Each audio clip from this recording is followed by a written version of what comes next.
Hello students, कैसे हैं आप सभी। आशा है आपको लास्ट सेशन का जो वीडियो कल जो क्लास सेशन थी 10:30 PM में, वो आप लोगों ने देख लिया होगा।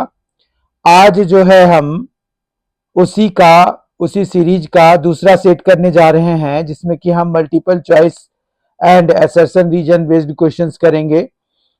कुल 20 प्रश्न होंगे, 20 questions will be there and 18 will be purely MCQs based on concepts and all these, and 2 questions will be based on assertion region based questions.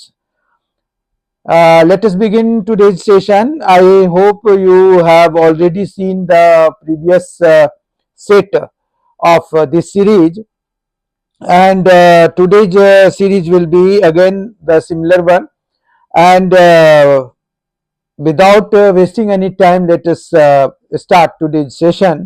आज का सेशन हम शुरू करते हैं। फर्स्ट क्वेश्चन है, let A and B be two positive integers such that A is equal to P cube Q power 4 and B is equal to P square Q cube, where P and Q are prime numbers. तो यहां पर जो है आप देख सकते हैं कि ए और बी आपको दिया हुआ है, तो उसमें जो है आपको यहां पर क्या करना है कि where P and Q are prime numbers, HCF A B का पी पावर एम और क्यू पावर एन है, और एलसीएम जो है पी पावर आर और क्यू पावर एस है, लेकिन हमें वैल्यू एन माइनस एम, तो यहां से पहले हमें एन एम एस और आर की वैल्यू निकालनी है। तो उसके लिए हमें क्या करना पड़ेगा, जैसे एचसीएफ अगर आप देखिए ए और बी का क्या है, एचसीएफ ए बी एक ए और बी का क्या हो जाएगा बताइए। एचसीएफ ए बी का एचसीएफ हो जाएगा आपका यहां पर पी स्क्वायर और क्यू का क्यूब, ठीक है। तो मतलब पी स्क्वायर और क्यू का क्यूब हो जाएगा, ठीक।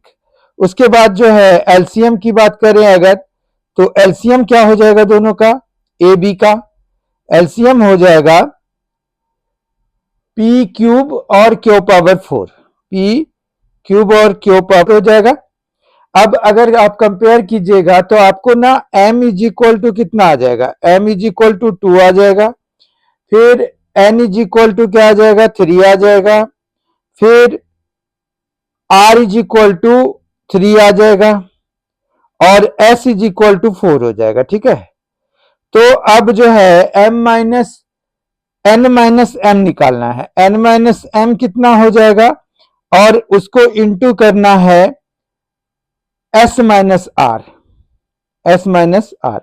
तो n है 3, m है 2, तो आपका 3 माइनस 2 हो जाएगा तो 1 हो जाएगा, और s माइनस r भी देखिए 4 और माइनस 3 करेंगे तो भी 1 आ जाएगा, तो इस तरह से ये 1 आंसर आ जाएगा।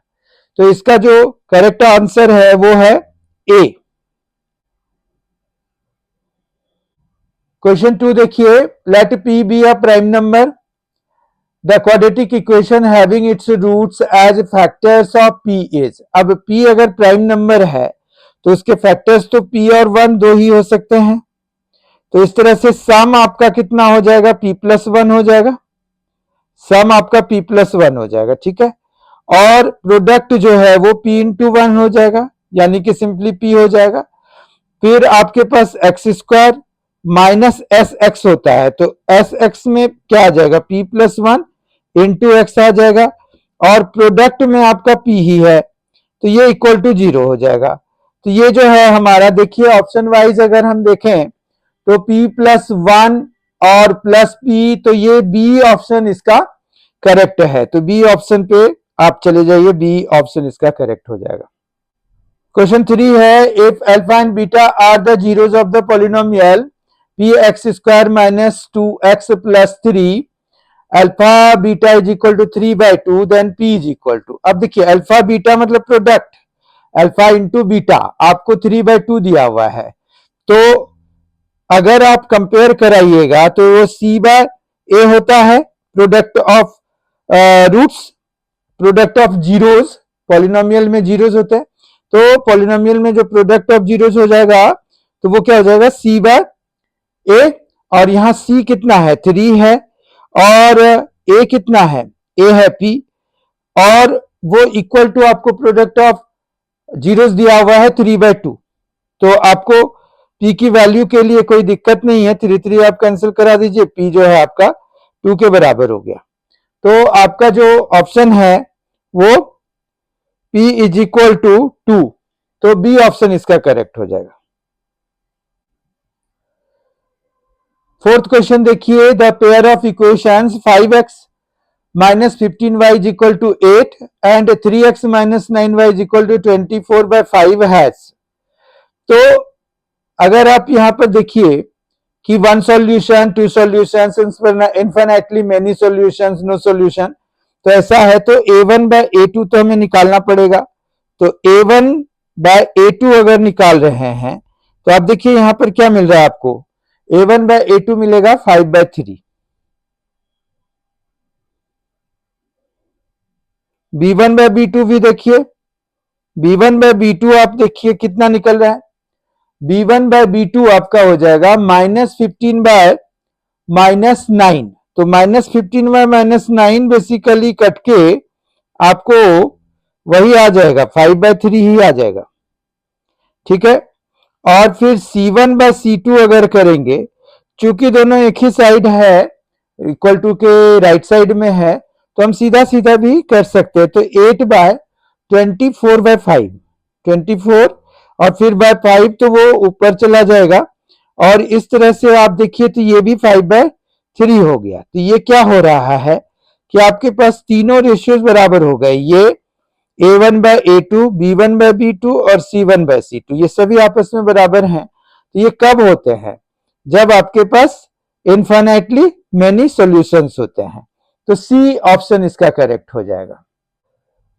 क्वेश्चन 5 देख लीजिए, which of the following is not a quadratic equation. आपको पता करना है कि कौन सा क्वाड्रेटिक इक्वेशन इनमें से नहीं है। इसमें तो ऐसे आपको सारे ओपन करके देखने होते हैं, आप वीडियो पॉज करके आप सारे ऑप्शंस ओपन करके देखिए, इसको खोल के सिंप्लीफाई करके सबको एक साइड ला के स्टैंडर्ड फॉर्म में जब आप लाएंगे तो आपको ये पता चलेगा कि यहां पर जो सी ऑप्शन है, इसका सी ऑप्शन करेक्ट है।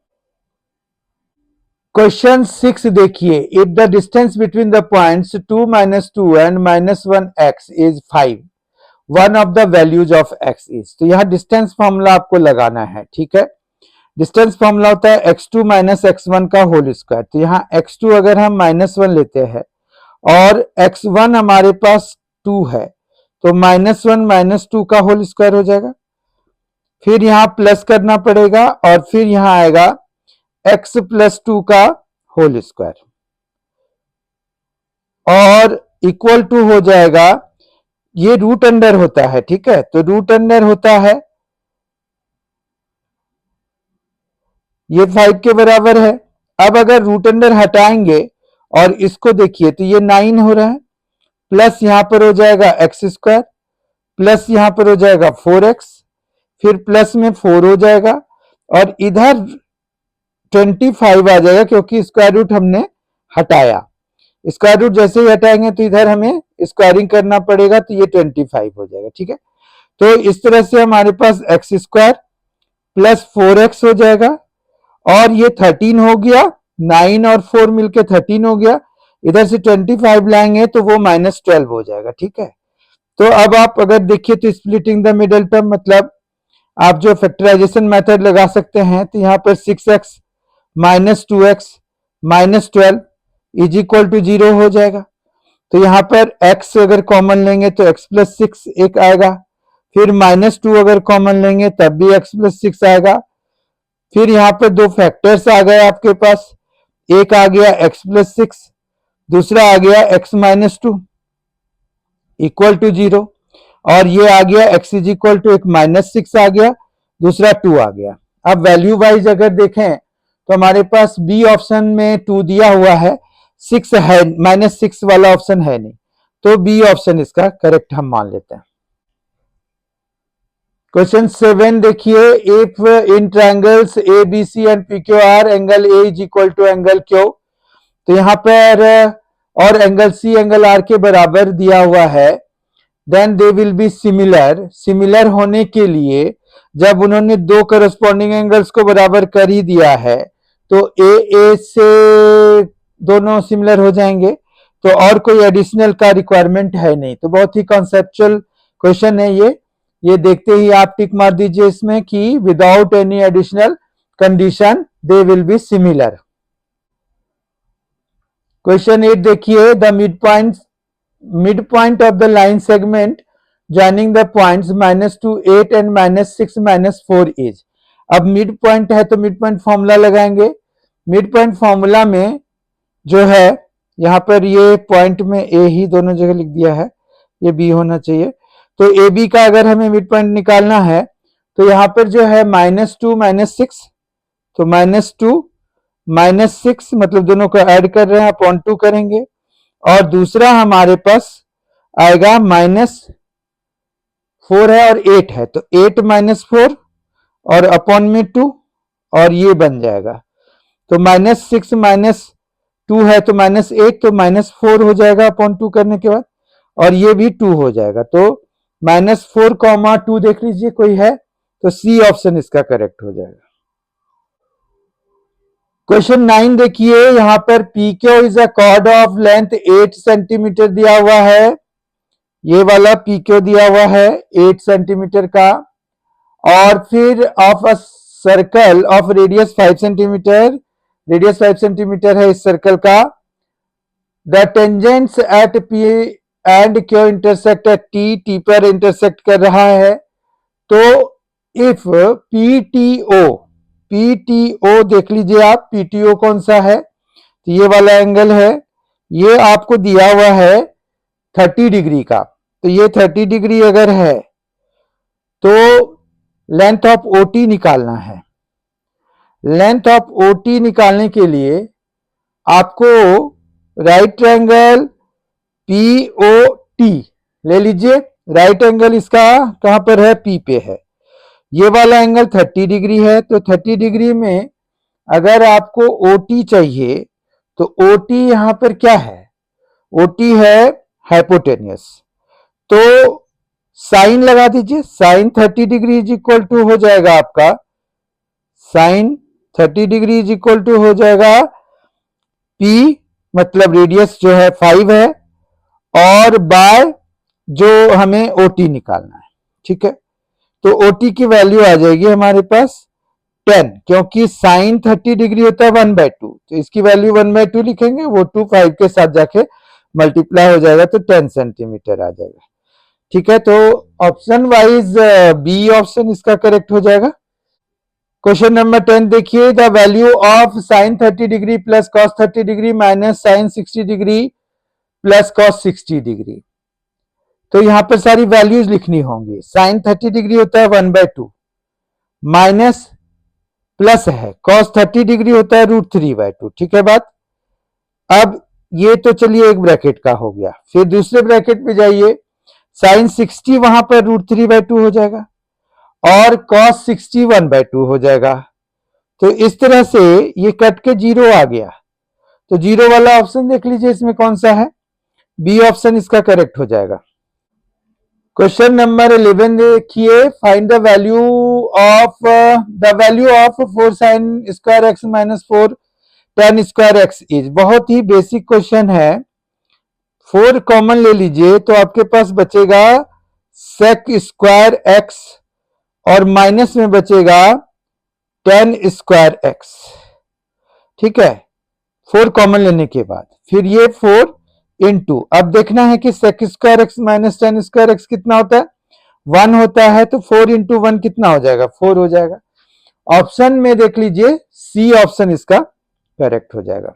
क्वेश्चन 12 देखिए, बड़ा ही इंटेलिजेंट क्वेश्चन है। tan 0 degree into tan 1 degree into tan 2 degree and so on to tan 89 degree तक है। अब यहां पर अगर आप गौर से देखिए तो tan 0 डिग्री है जिसकी वैल्यू 0 होती है, और हमें पता है कि 0 से अगर हम किसी को मल्टीप्लाई कराएंगे तो वो सारे 0 ही आ जाएंगे। इस तरह से ये ए ऑप्शन इसका करेक्ट हो जाएगा। तो इसमें और ज्यादा सोचने की जरूरत नहीं है, बस सीधा ऑप्शन 0। कॉन्सेप्ट बेस्ड क्वेश्चन है ये। कॉन्सेप्ट बेस्ड क्वेश्चंस में एक अच्छी बात ये होती है कि हमें जल्दी आंसर मिल जाता है। Question number 13, if the perimeter of a square is equal to the circumference of a circle then the ratio of their areas. अब एरियाज का रेशियो निकालना है और पेरीमीटर मतलब 2πr सर्कल का और स्क्वायर का 4a। तो यहां से आपको क्या मिल सकता है, तो r/a की वैल्यू मिल सकती है आपको, वो हो जाएगा 4/2π या फिर सीधा सीधा 2/π। ठीक है। अब यहां पर जो एरिया होता है वो πr² और बाय में a स्क्वायर हो जाएगा। तो कहने का मतलब यह है कि हमें इसको स्क्वायर कर लेना चाहिए। इसको स्क्वायर जब कराएंगे तो हमें क्या मिल जाएगा, 4/π²। ठीक है। और इंटू में ये वाला पाई भी चाहिए हमें, तो इंटू में पाई करेंगे तो ये आ जाएगा 4/π। ठीक है। पाई की वैल्यू डाल दीजिए 22/7, तो 4 इंटू 7 और बाय में 22 कैंसिल करा दीजिए तो नीचे 11 आ जाएगा और ऊपर ये 2 आ जाएगा, तो 14/11 आ गया। तो 14/11 देख लीजिए कौन से में है, ये B part answer, B option इसका करेक्ट हो जाएगा। क्वेश्चन 14 है, if areas of two squares are in the ratio 36:81 the ratio of their sides are. बहुत ही इजी है क्योंकि स्क्वायर का जो एरिया होता है वो साइड स्क्वायर के बराबर होता है, तो यानी कि 36 है तो 6 हो जाएगा और 81 है तो 9 हो जाएगा साइड्स का रेशियो। और फिर 6 3 से और 9 3 से, तो 2:3 रेशियो हमारे पास आ जाएगा 2:3। कोई इसमें दुविधा नहीं है, तो 2:3 हम लिख देंगे इसका आंसर। ठीक है, 2:3 बी ऑप्शन इसका करेक्ट है। क्वेश्चन 15 है, if a spherical marble of radius 2.1 centimeter is put into a cylindrical cup full of water of radius 5 centimeter and height 6 centimeter, then how much water flows out of the cylindrical cup। देखिए जितना भी volume of water जो बाहर निकलेगा वो कितना निकलेगा, जो स्फेरिकल मार्बल का वॉल्यूम होगा, क्योंकि स्फेरिकल मार्बल को हम किस में डाल रहे हैं, वाटर के मतलब एक कप में, सिलेंड्रिकल कप में डाल रहे हैं, फुल ऑफ वाटर है वो, और जितना उसमें जो डिस्प्लेसमेंट होगा वाटर, तो वो जो है अपने मतलब जो स्फेरिकल मार्बल का वॉल्यूम के बराबर होगा। तो स्फेरिकल मार्बल का वॉल्यूम निकाल दीजिए।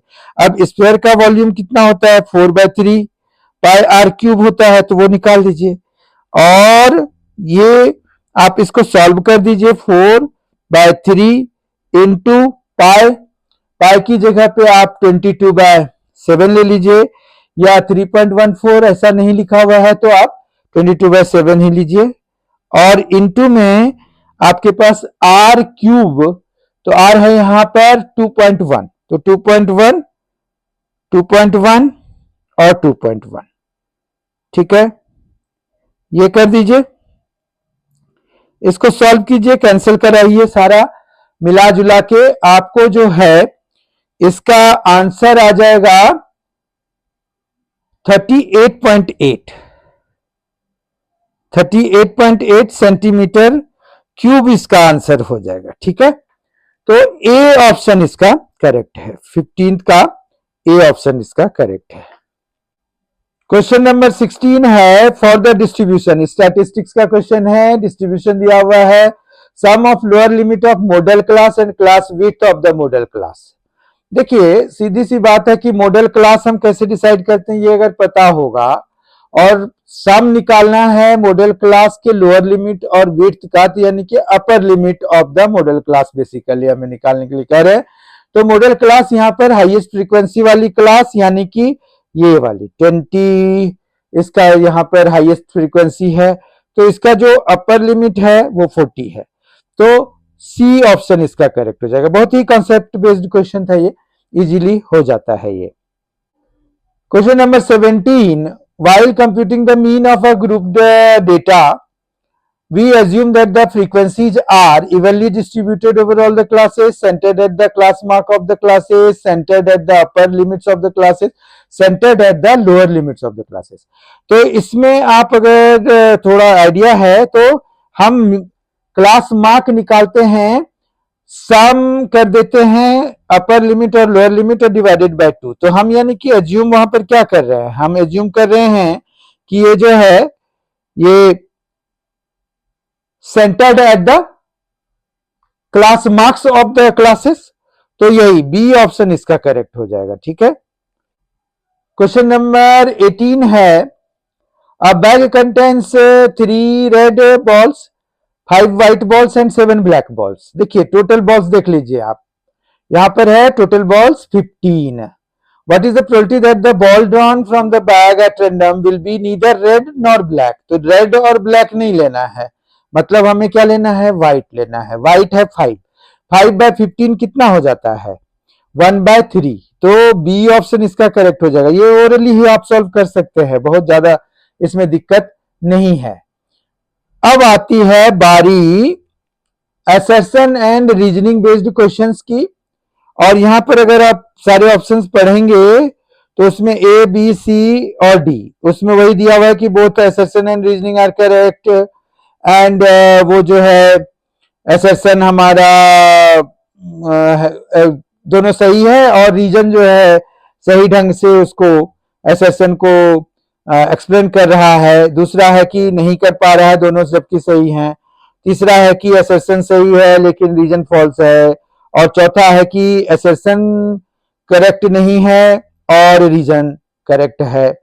अब यहां पर आ जाते हैं असर्शन पे, 3 into 5 into 7 plus 7 is a composite number. तो ये बिल्कुल सही ऑप्शन है, क्योंकि अगर आप इसमें से कॉमन ले लेंगे 7, तो आपके पास यहां पर जो है ना, आप देखिए ध्यान से, तो 7 कॉमन लेने के बाद आपके पास ये 35 और +1 है ना, तो नहीं 15 + 1, 3 into 5, 35 नहीं 3 into 5 + 1, तो 15 + 1 तो 16 हो जाएगा। 16 को फिर से आप फर्दर फैक्टराइज कर सकते हैं, पर उसकी भी जरूरत नहीं है, क्योंकि आप एक 1 लगा दीजिए तो आपके पास ऐसे ही 3 फैक्टर्स आ गए। तो ये कंपोजिट नंबर तो हो ही गए ना, क्योंकि मोर देन 2 फैक्टर्स हो गया। Composite numbers has exactly 2 factors, ये कंपोजिट नंबर का डेफिनेशन नहीं है, ये जो है प्राइम फैक्टर्स का डेफिनेशन है। तो ये रीजन वाला फॉल्स हो गया है, तो assertion is correct but reason is not correct, मतलब सी ऑप्शन इसका करेक्ट हो गया। 20th क्वेश्चन भी असर्शन रीजन बेस्ड ही है। तो the distance between the points 4, 5 and 5, 4 is √2। तो ये बिल्कुल सही लिखा है, क्योंकि अगर आप 5 - 4 करिए, 1 आ गया, उसका स्क्वायर कीजिए, फिर इसी तरह से 4 - 5 का स्क्वायर करेंगे तो वो √2 ही आपको मिल जाएगा डिस्टेंस। तो डिस्टेंस फॉर्मूला लगा करके आप √2 निकाल सकते हैं। और डिस्टेंस फॉर्मूला भी इन्होंने बड़ा अच्छा लिखा है, x1 y1 और x2 y2 के बीच का डिस्टेंस x2 - x1 और प्लस y2 - y1 का होल स्क्वायर है। तो ये दोनों ही सही है और करेक्टली एक्सप्लेन भी कर रहा है। तो ए ऑप्शन इसका करेक्ट हो जाएगा कि दोनों असर्शन एंड रीजनिंग करेक्ट हैं, और जो रीजनिंग है, रीजन जो है वो असर्शन को अच्छे से जस्टिफाई कर रहा है, एक्सप्लेन कर रहा है। I hope you have enjoyed today's session and you got an opportunity to learn some new things or revise the things which you have studied recently. मुझे लग रहा है ऐसा कि आपको ये सेशन पसंद आया होगा। अगर आया है तो आप इस वीडियो को जरूर लाइक कर दीजिए, और कल फिर से कल रात में 10:30 बजे आज के ही समय के एग्जैक्टली सेम आप जो है MC एजुकेशन यूट्यूब चैनल को जरूर देखें, और यहां पर आपको मैं मिलूंगा एक नए सेट के साथ, सेट 3 के साथ। बहुत ही अच्छे से तैयारी कीजिए। अगर आपने MC एजुकेशन यूट्यूब चैनल को सब्सक्राइब नहीं किया है जरूर कर लीजिए। ये आपके लिए अभी 10th क्लास में और फिर आगे की भी क्लासों में, अगर क्लासेस में जो अगर आपने मैथ्स लिया आगे चल के, तो आपको ये मदद करेगा, क्योंकि 11th 12th में भी आपको ये इस तरह की बहुत सारी सीरीज, बहुत सारे सेट्स की प्रैक्टिस कराएंगे। तो बहुत बहुत धन्यवाद। Thank you, thanks a lot. Please subscribe our YouTube channel MC education. Hope to see you tomorrow at 10:30 p.m. sharp. Thank you so much and very well prepared for the upcoming examinations. बहुत ही जल्द आपका examination होने वाला है. All the best. बहुत अच्छे से prepare कीजिए. Thank you. Thanks a lot.